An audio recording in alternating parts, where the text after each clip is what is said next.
నేను రామన్నను బుజ్జగించి గడ్డం పట్టుకొని అడుగుతాను, అన్న నీ చెల్లెని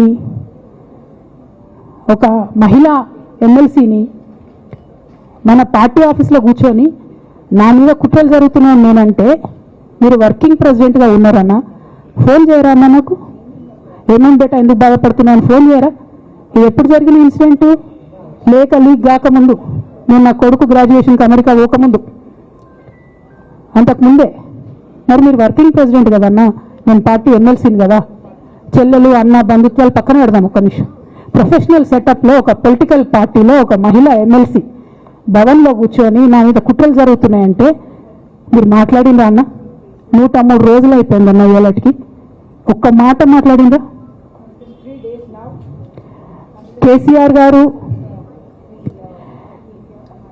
దగ్గర నుంచి కమ్యూనికేషన్ రావాలని నేను ఎక్స్పెక్ట్ చేయలే. వారు పెద్దవారు, వారికి అనేకమైన పనులు ఉంటాయి.